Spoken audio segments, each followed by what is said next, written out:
Selamat pagi Bapak Ibu Saudara-saudari sekalian yang ada di gereja maupun yang ada di rumah.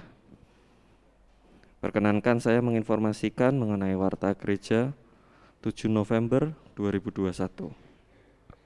Yang pertama, diinformasikan bahwa mulai ibadah Minggu 7 November 2021, persembahan pada setiap ibadah akan diedarkan kembali kantong persembahan dengan memasukkan amplop warna merah, hijau, dan hitam yang tersedia di depan gedung gereja.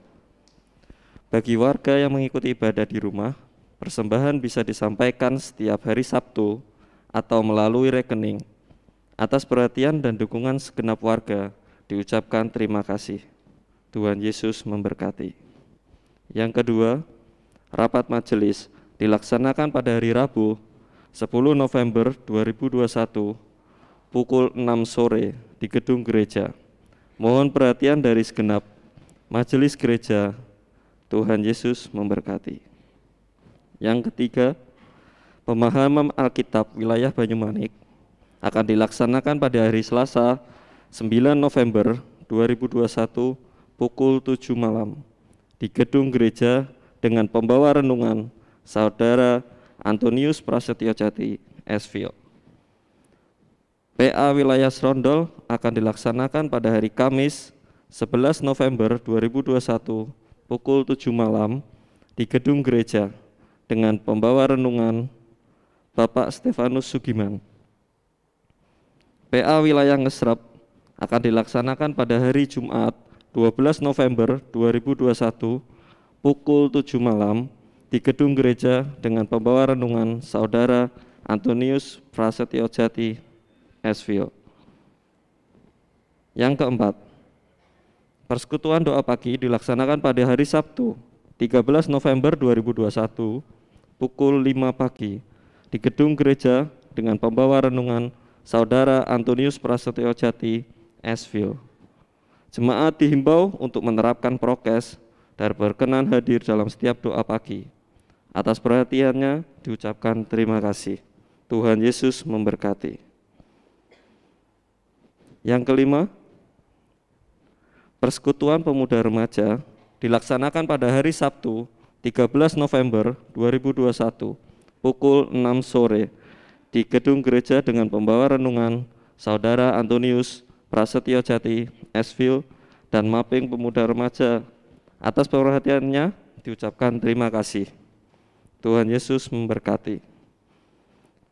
Yang keenam, seksi liturgika Komisi Peribadatan melayani pengayaan kepada segenap katekisan yang dilaksanakan pada hari Senin 8 November 2021 pukul 6 sore di gedung gereja dengan materi Alkitab Perjanjian Lama, Alkitab Perjanjian Baru, Kewibawaan Alkitab, pembimbing Bapak Untoro Nugroho, Ibu Dwi Purwati Ningsih, Saudara Antonius Prasetyo Jati, Esvio. Mohon kehadiran dari seluruh anggota katekisan. Tuhan Yesus memberkati. Yang ketujuh, persembahan syukur Hari Duta Wacana ke-59 sebesar Rp500.000. Tuhan Yesus memberkati. Demikian informasi mengenai warta gereja 7 November 2021. Tuhan Yesus memberkati.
saudari-saudara dan juga teman-teman, baik yang di gedung gereja atau di rumah masing-masing, marilah kita memulai ibadah ini dengan sebuah pengakuan bahwa Tuhan yang menciptakan langit dan bumi adalah sumber pertolongan kita.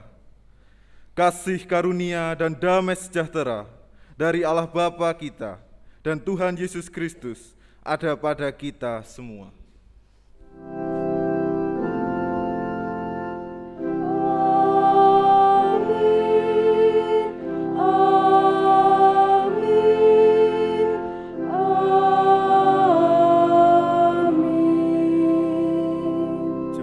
Silakan untuk duduk. Kita naikkan pujian Di Jalanku Ku Diiringi.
Pada saat ini kita diberi kesempatan untuk mengakui dosa-dosa kita, dan kita sebelumnya akan membaca bersama-sama.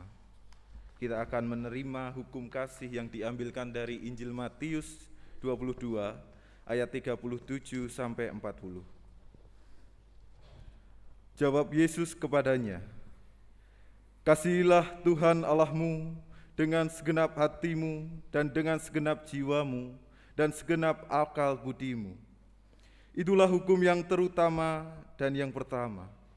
Dan hukum yang kedua yang sama dengan itu ialah, kasihilah sesamamu manusia seperti dirimu sendiri. Pada kedua hukum inilah tergantung seluruh hukum Taurat dan kitab para nabi." Hukum kasih ini menjadi pengingat kita, menjadi saripati dalam kehidupan kita, di dalam kita mengasihi Allah dan mengasihi sesama kita. Tentu kita belum bisa melakukan secara utuh, namun biarlah dengan hati yang sadar dan penuh kita menaikkan pujian Ya Allah Bapa.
Pada saat ini kita diberikan sebuah berita anugerah yang diambilkan dari Efesus 2 ayat 4 sampai 5.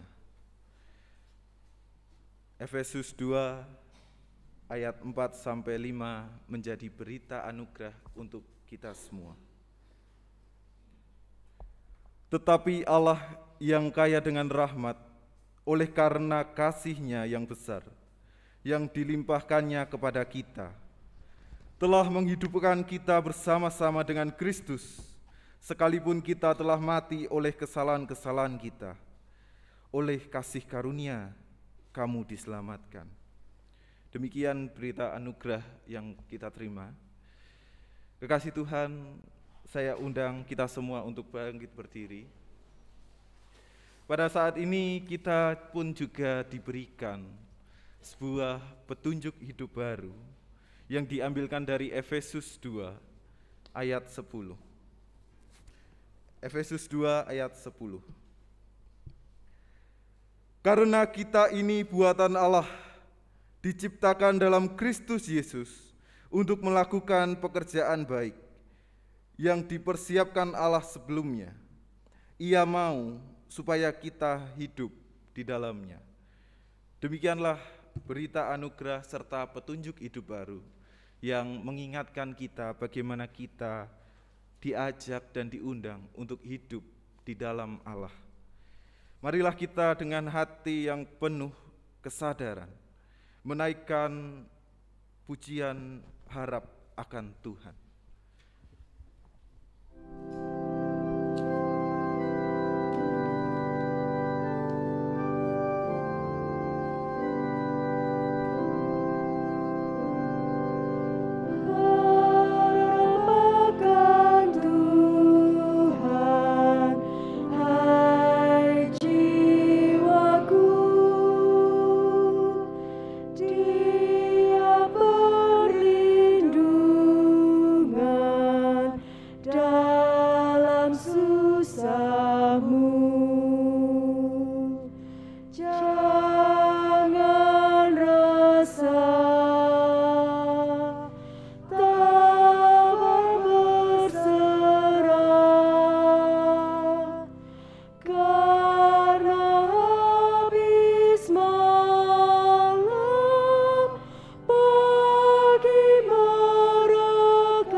Jemaat dipersilakan untuk duduk. Ibu bapak, saudari-saudara, dan juga teman-teman yang di gereja ataupun di rumah masing-masing. Marilah kita menaikkan doa syukur dan syafaat kita. Kita berdoa.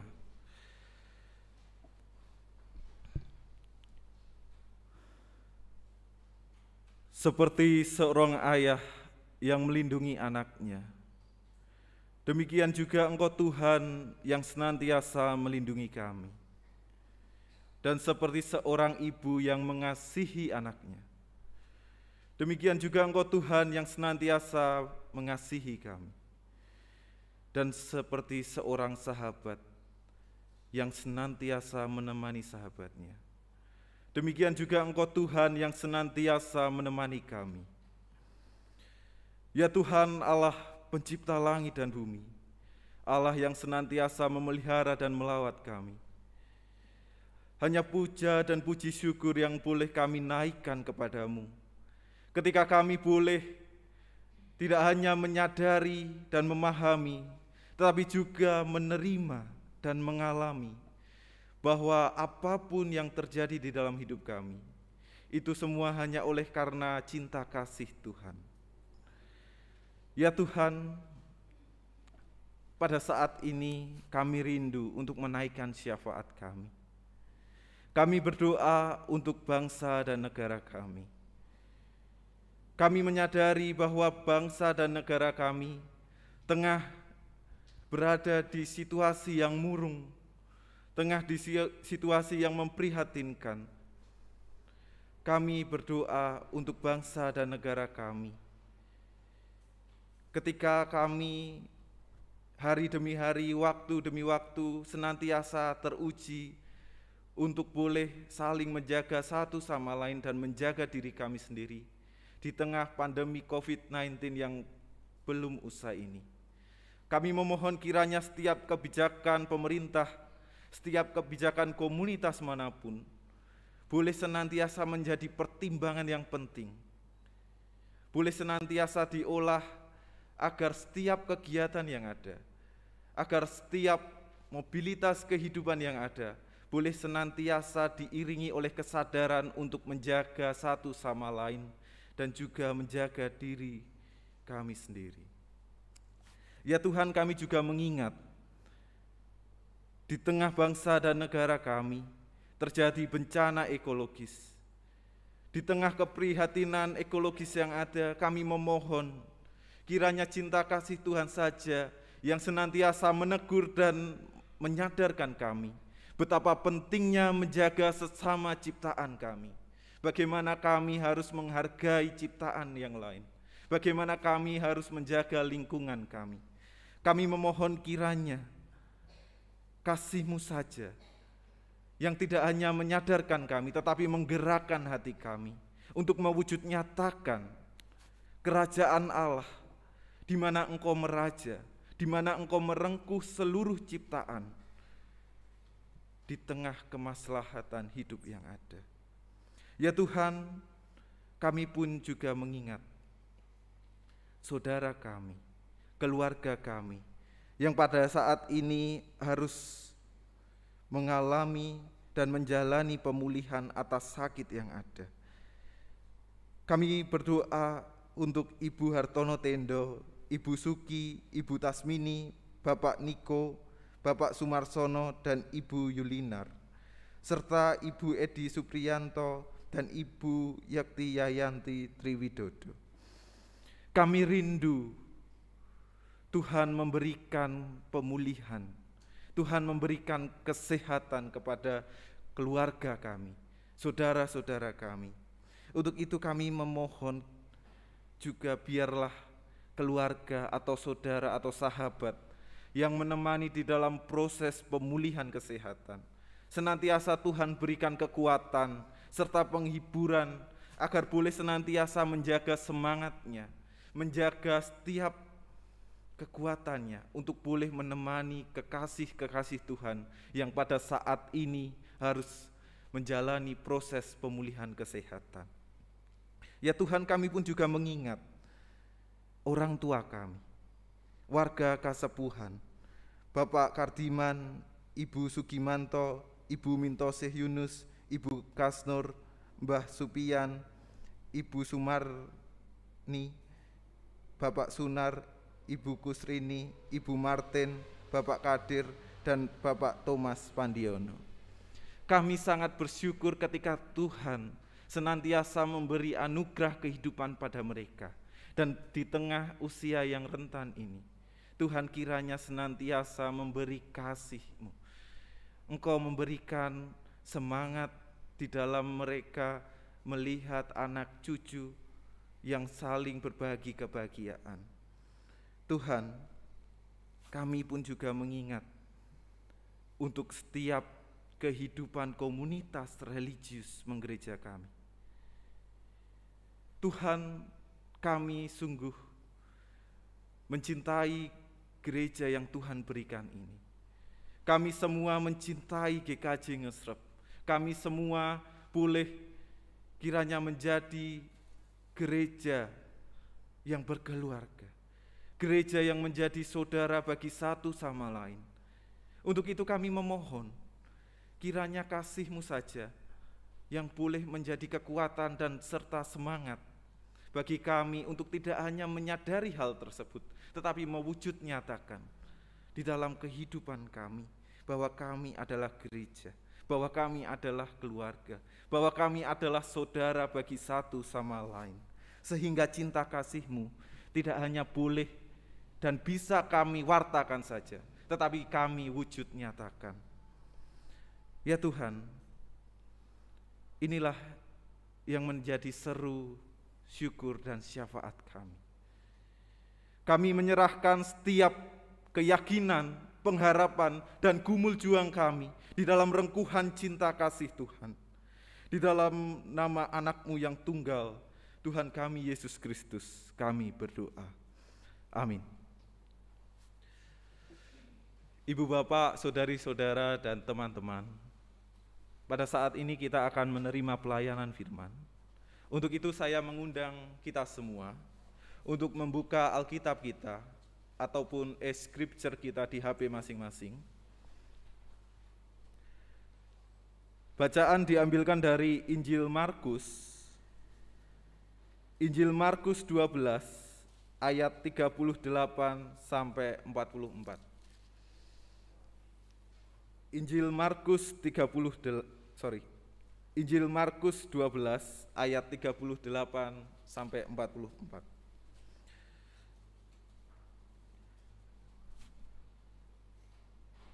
Dalam pengajarannya, Yesus berkata, "Hati-hatilah terhadap ahli-ahli Taurat yang suka berjalan-jalan memakai jubah panjang dan suka menerima penghormatan di pasar, yang suka duduk di tempat terdepan di rumah ibadat dan di tempat terhormat dalam perjamuan, yang menelan rumah janda-janda, sedang mereka mengelabui mata orang dengan doa yang panjang-panjang. Mereka ini pasti akan menerima hukuman yang lebih berat." Pada suatu kali, Yesus duduk menghadapi peti persembahan dan memperhatikan bagaimana orang banyak memasukkan uang ke dalam peti itu. Banyak orang kaya memberi jumlah yang besar. Lalu datanglah seorang janda yang miskin dan ia memasukkan 2 peser, yaitu 1 duit. Maka dipanggilnya murid-muridnya dan berkata kepada mereka, "Aku berkata kepadamu, sesungguhnya janda miskin ini memberi lebih banyak daripada semua orang yang memasukkan uang ke dalam peti persembahan. Sebab mereka semua memberi dari kelimpahannya, tetapi janda ini memberi dari kekurangannya, semua yang ada padanya, yaitu seluruh nafkahnya." Yang berbahagia ialah mereka yang tidak hanya mendengarkan firman Tuhan, tetapi juga mewujud nyatakan dan menghidupinya di dalam kehidupan sehari-hari. Haleluya.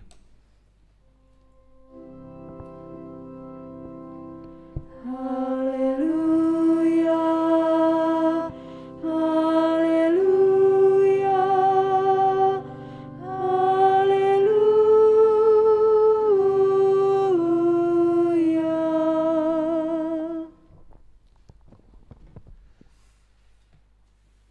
Ibu bapak, saudari-saudara dan juga teman-teman yang di gereja ataupun di rumah masing-masing.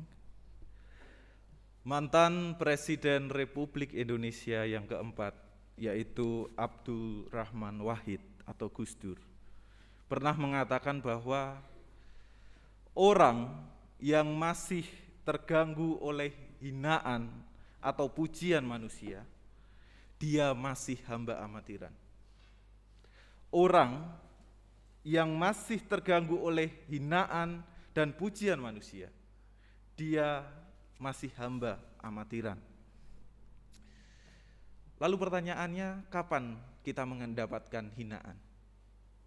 Ya, mungkin ada yang bilang bahwa ketika kita gagal melakukan sesuatu sehingga ada orang yang tidak suka maka menghina kita.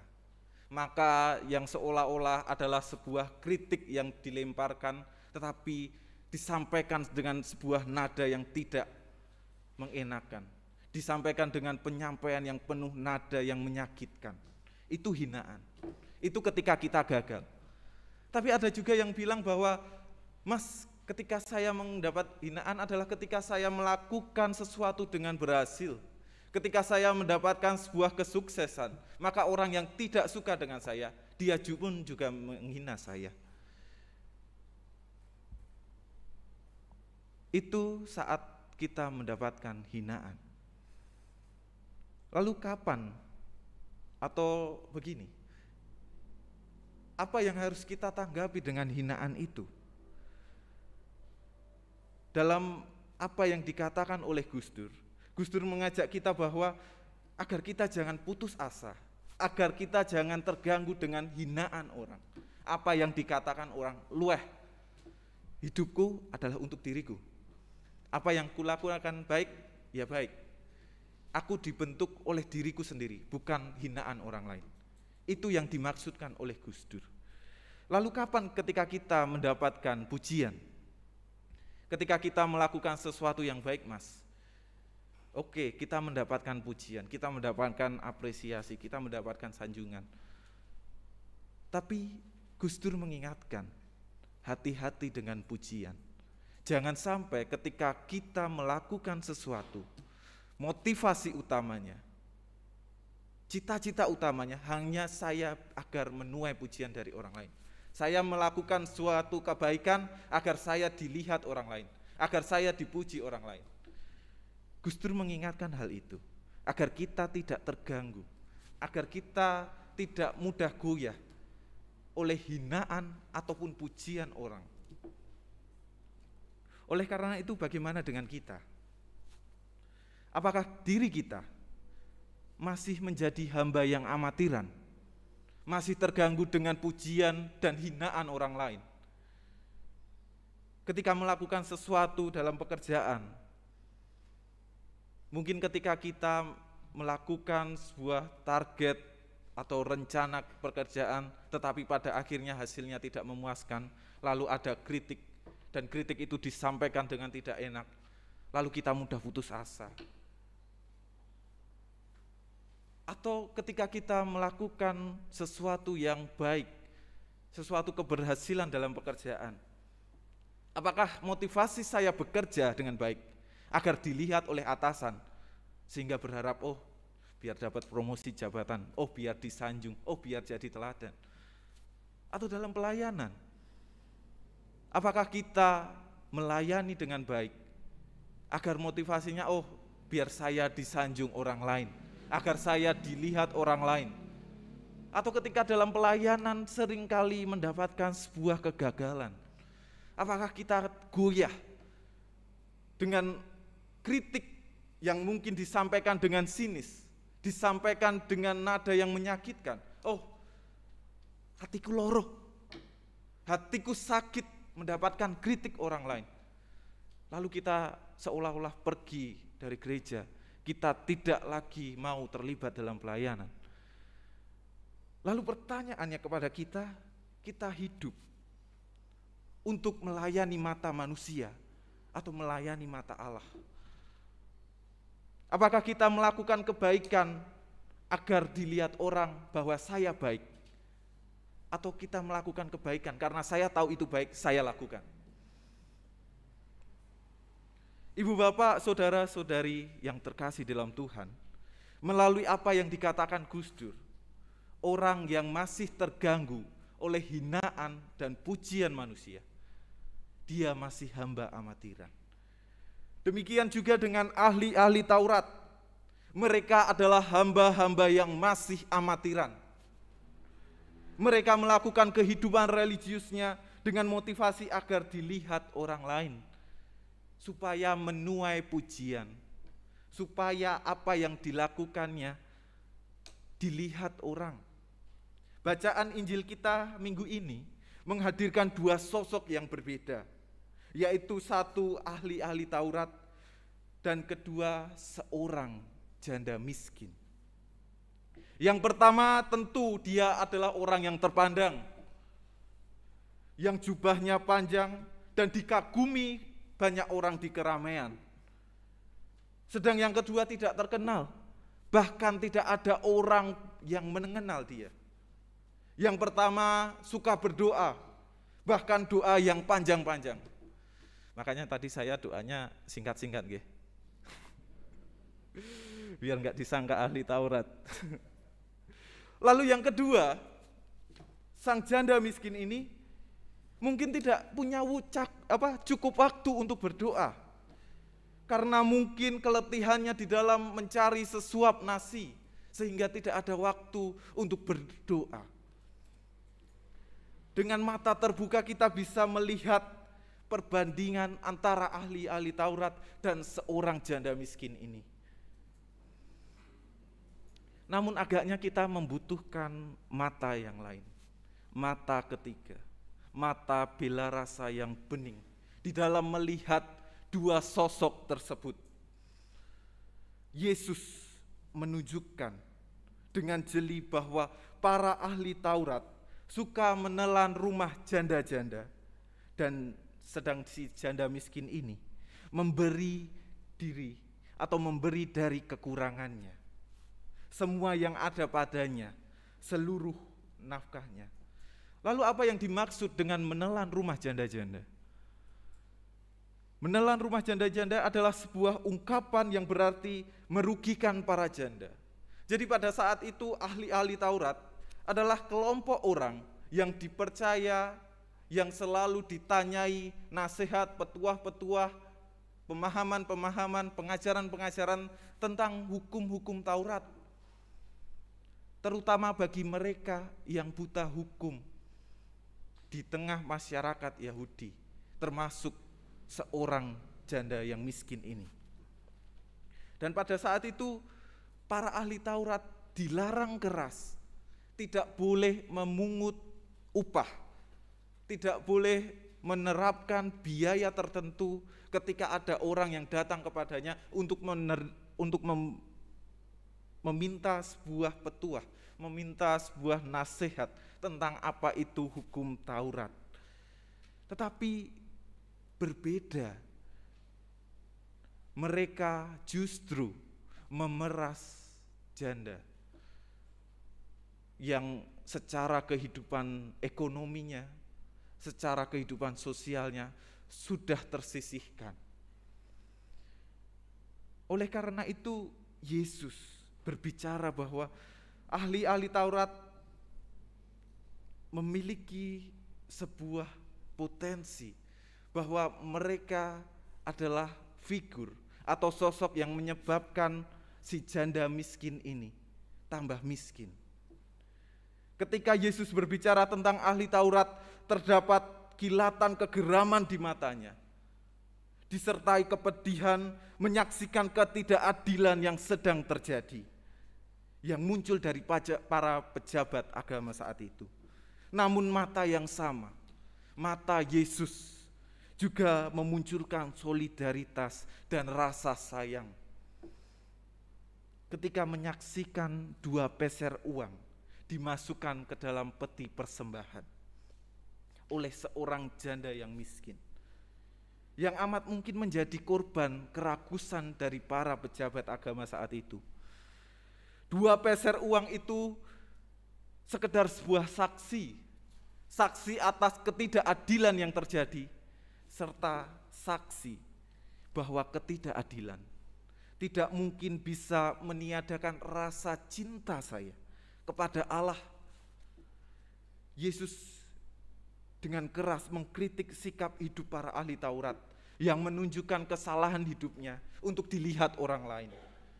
Mereka belusukan kemana-mana, sampai ke pasar-pasar, bukan terutama untuk mengajarkan keutamaan agama, tetapi lebih memamerkan kesalahan pribadi, menutupi kesalahannya dengan doa-doa yang panjang. Mereka menyangka bahwa dengan berbuat demikian, mereka melakukan apa yang difirmankan oleh Tuhan, apa yang menjadi perintah dari Taurat. Yesus tentu tidak suka dengan sikap yang begini. Yesus lalu menghadirkan figur alternatif. Yesus melihat apa yang tidak dilihat orang lain.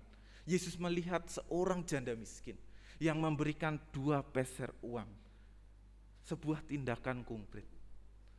Sebuah tindakan nyata yang jauh dari pemberitaan dan semarak banyak orang. Tetapi Yesus melihat itu. Yesus melihat apa yang tidak dilihat orang lain. Yesus melihat ada sebuah pergumulan. Yesus melihat ada sebuah pergulatan hidup dari seorang janda yang miskin.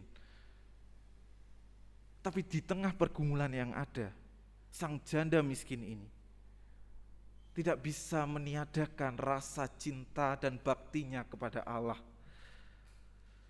Oleh karena itu, Yesus memperingatkan banyak orang. Yesus memperingatkan murid-muridnya untuk berhati-hati dengan perilaku para pejabat agama saat itu yang suka memamerkan kesalehan pribadi. Mereka membungkus ketidakbenaran di dalam diri mereka dengan tampilan yang anggun, dengan mentereng dan dengan dandanan yang sok suci. Kelihatan mewah secara lahiriah, tetapi miskin secara batin. Kelihatan mewah secara material, tetapi miskin secara spiritual. Itu yang dikritik Yesus. Sedang Yesus memuji sikap sang janda miskin ini. Ia menjalankan kewajiban agamanya tanpa pamrih. Ia menjalani hidupnya tanpa motivasi agar dilihat orang lain. Dia hidup tidak untuk melayani mata manusia. Dia hidup tidak terganggu oleh pujian dan hinaan orang lain. Bahkan ia justru memberi dari kekurangannya. Sebuah tindakan tanpa perhitungan dan motivasi untuk mendapatkan popularitas dan tanpa mengharapkan imbalan.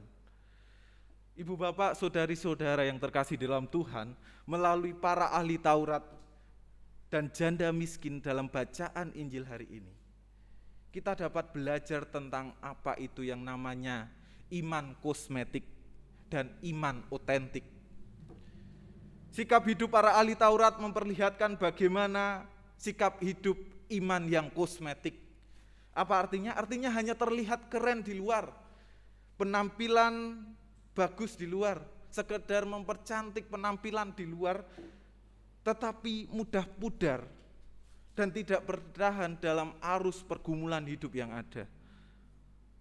Mudah terganggu oleh pujian dan hinaan manusia. Itu iman yang kosmetik. Sedang iman yang otentik dapat kita lihat bagaimana sikap iman seorang janda yang miskin ini. Meskipun di tengah ketidakadilan, meskipun di tengah badai hidup yang ada, dia tetap memberikan cinta dan baktinya kepada Allah. Bukan motivasi agar dilihat oleh orang lain. Inilah sikap iman yang harus kita miliki. Meskipun di tengah badai yang ada, janda miskin ini memiliki cinta dan baktinya kepada Allah yang melampaui permasalahan hidupnya. Artinya, cinta kasih Allah dan cinta kita kepada Allah haruslah lebih besar dari permasalahan hidup yang ada. Ingatlah, seperti 2 peser uang yang diberikan janda miskin ini. Ini menjadi tanda bahwa cinta kepada Allah lebih besar dari permasalahan hidup kita. Hanya dengan menjadi diri sendirilah seseorang dapat memberikan cinta dan baktinya kepada Allah. Itulah iman yang otentik. Iman yang otentik dapat diupayakan ketika saya menjadi diri saya yang apa adanya. Itulah iman yang mengajak seseorang dan setiap orang untuk menjadi dirinya sendiri, untuk mengenali siapa dirinya sendiri. Seorang teolog, Thomas Merton, pernah mengatakan bahwa bagiku menjadi seorang suci berarti menjadi diriku sendiri. Artinya tidak perlu saya berpura-pura baik, tidak perlu saya berpura-pura memperlihatkan kebaikan saya di depan orang lain. Tetapi hanya dengan menjadi sebagaimana diri saya yang ada, itu sudah baik. Dan akan lebih baik adalah bagaimana saya berjuang untuk menjadi yang terbaik menurut diri saya sendiri. Bagaimana saya menjadi orang yang terbaik bagi diri saya sendiri, bukan bagi pujian atau hinaan orang lain, bukan untuk melayani mata manusia. Oleh karena itu terdapat sebuah istilah Latin yaitu coram Deo. Coram yang berarti di hadapan dan Deo yang berarti Allah. Jadi ini adalah sebuah kesadaran bahwa hidup kita haruslah coram Deo. Hidup kita adalah di hadapan Allah. Saya sadar saya hidup di hadirat Allah. Saya hidup untuk melayani mata Allah dimanapun itu. Entah orang melihat atau tidak, inilah diri saya. Saya tidak hidup untuk melayani mata manusia. Saya tidak hidup untuk dibentuk oleh kata-kata atau pujian hinaan orang lain. Inilah menjadi diri sendiri. Inilah cara kita memiliki iman yang otentik. Saya melakukan setiap karya dalam hidup saya, bahwa saya sadar mata Allah melihat saya. Saya tidak perlu melayani mata manusia. Hanya dengan menjadi diri sendirilah. Hanya dengan mengenali siapa diri saya yang sebenarnya. Saya hidup di hadapan Allah. Dan saya menghidupi apa yang namanya itu iman yang otentik. Meskipun di tengah gumul juang yang ada, cinta saya kepada Allah tidak lebih besar dari masalah saya. Itulah dua peser kita kepada Allah. Dua peser yang dicontohkan oleh seorang janda miskin yang memberi keterlibatan dirinya, yang memberikan keseluruhan dirinya kepada Allah, yang melampaui permasalahan yang ada. Kiranya kita semua tidak hanya dimampukan tetapi juga tergerak untuk menjadi diri sendiri, untuk mengenali diri sendiri. Dengan kesadaran bahwa saya hidup di hadapan Allah, saya hidup di hadapan mata Allah. Dan saya sadar saya harus menjadi diri saya yang apa adanya ini. Untuk mengupayakan yang terbaik bagi diri saya. Itulah iman yang otentik. Itulah iman yang memperjuangkan bagaimana cinta kasih Allah lebih besar dari masalah kita. Dan saya sadar bahwa saya tidak akan terganggu oleh pujian dan hinaan orang lain. Karena kita semua bukan hamba amatiran. Tuhan memberkati. Saat teduh bagi kita.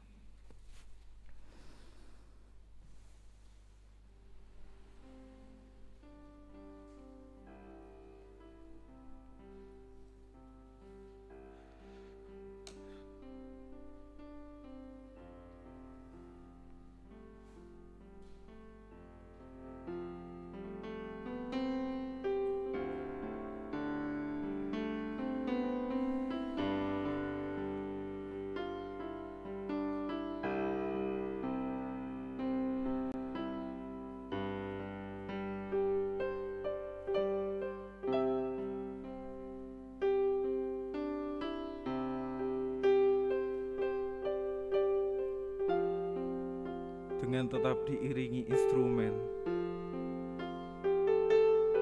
saya mengajak ibu bapak, saudari-saudara untuk memasuki cerita Injil ini. bagaimana kita pada saat itu berada di bait Allah. Kita melihat bagaimana Yesus juga melihat seorang janda miskin yang memberikan 2 peser uang itu. Kita melihat betapa sulitnya, bagaimana kilatan, kesedihan, pergumulan hidup yang ada dalam diri sang janda yang miskin ini. Tetapi di tengah badai hidup yang ada, tidak meniadakan rasa cintanya kepada Allah. Untuk itu marilah firman ini menyentuh hati dan pikiran kita untuk juga memberikan 2 peser kepada Allah, bahwa dengan 2 peser itu menjadi tanda cinta kepada Allah yang melampaui badai hidup kita.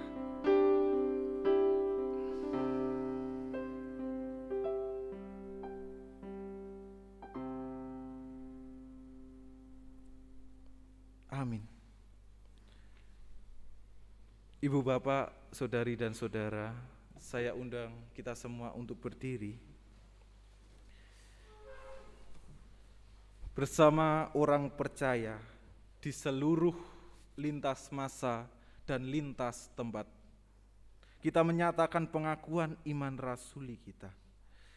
Aku percaya kepada Allah, Bapa yang Maha Kuasa, Khalik langit dan bumi, dan kepada Yesus Kristus, anak yang tunggal Tuhan kita, yang digandung daripada Roh Kudus, lahir dari anak darah Maria, yang menderita di bawah pemerintahan Pontius Pilatus, disalibkan, mati dan dikuburkan, turun ke dalam kerajaan maut. Pada hari yang ketiga, bangkit pula dari antara orang mati, naik ke surga, duduk sebelah kanan Allah Bapa yang Maha Kuasa, dan akan datang dari sana untuk menghakimi orang yang hidup dan yang mati. Aku percaya kepada Roh Kudus, gereja yang kudus dan persekutuan orang kudus, pengampunan dosa, kebangkitan daging dan hidup yang kekal. Amin. Jemaat dipersilakan untuk duduk.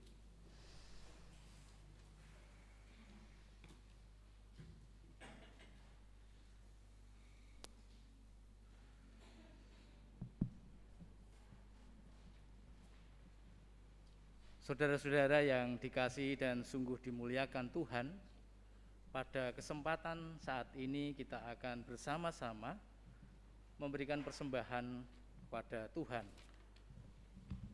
Sebelumnya akan kita dasari dari kitab 2 Korintus 9 ayat 7 sampai dengan ayat yang ke-9. Kita dasari dari 2 Korintus 9 ayat 7 sampai dengan ayat yang ke-8.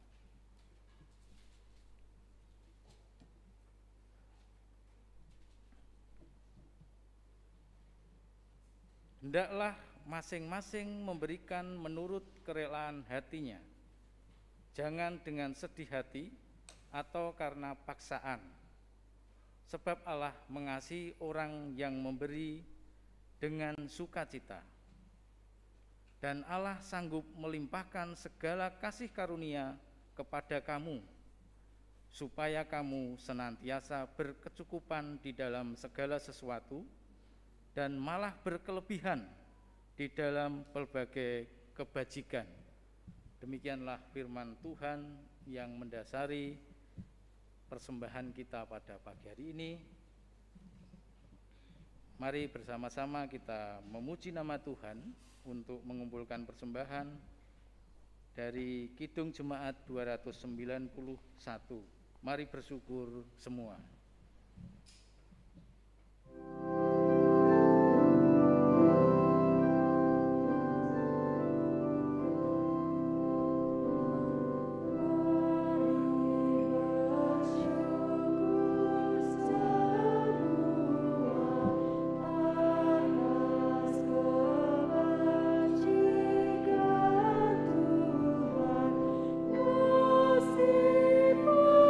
Janji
Jemaat untuk bangkit berdiri, kita akan bersama-sama membawa persembahan ini di dalam doa. Pagi hari ini kami menerima cuaca yang cerah, udara yang segar yang boleh kami nikmati, boleh kami hirup, dan bahkan kami boleh berkegiatan. Terlebih lagi kami boleh beribadah kepadamu Tuhan. Kami mengucap syukur untuk semua itu. Namun kami juga mengucap syukur di dalam berkat yang sudah Tuhan berikan. Kami serahkan kepadamu Tuhan, berupa sedikit dari penghasilan kami, itu tidak sebanding dengan kasih karya Tuhan atas kami. Biarlah Tuhan yang menerimanya, Tuhan yang menyucikannya, dan ajarlah kami untuk di lain kesempatan, kami boleh mempersembahkan yang lebih baik kepadamu. Biarlah semua ini menjadi berkat bagi kami, bagi persekutuan kami, bagi sesama kami di dalam lingkup gereja dan di luar gereja. Tuhan, kami serahkan seru dan permohonan kami. Persembahan ini kami serahkan di dalam tangan Tuhan. Dan biarlah semuanya ini menjadi berkat yang berkenan kepadamu. Kami tutup dengan doa Bapa kami. Bapa kami yang ada di surga, dikuduskanlah namamu. Datanglah kerajaanmu, jadilah kehendakmu, di bumi seperti di surga. Berilah kami pada ini makanan kami yang secukupnya, dan ampunilah kami akan kesalahan kami, seperti kami juga mengampuni orang yang bersalah kepada kami. Dan janganlah membawa kami ke dalam percobaan, tetapi lepaskanlah kami daripada yang jahat. Dalam kerajaan, kemuliaan, kuasa, kemuliaan kekal sampai selama-lamanya. Amin. Ibu bapak, saudari-saudara yang terkasih dalam Tuhan, marilah kita menyediakan hati kita, diri kita untuk mau dibimbing oleh Tuhan. Kita menaikkan pujian yang mau dibimbing oleh Tuhan.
Ibu bapak, saudari-saudara yang terkasih dalam Tuhan, Marilah kita melanjutkan ibadah kita yang sesungguhnya di dalam kehidupan kita dengan memberikan 2 peser kepada Tuhan, dengan mengingat bahwa kita mewujud nyatakan cintanya yang lebih besar dari masalah kita.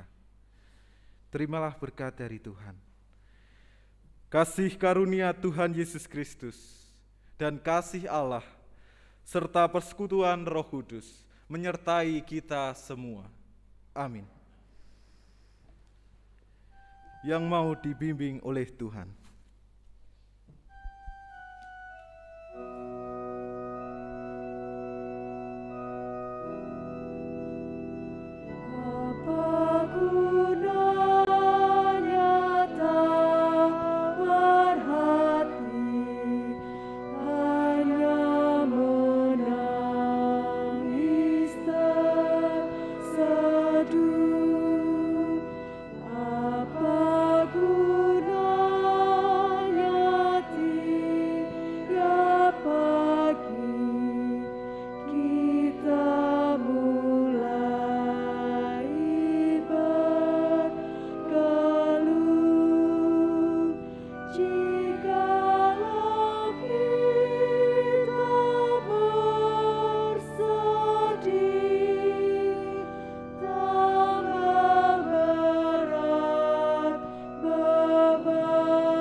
Selamat hari Minggu, Tuhan Yesus memberkati.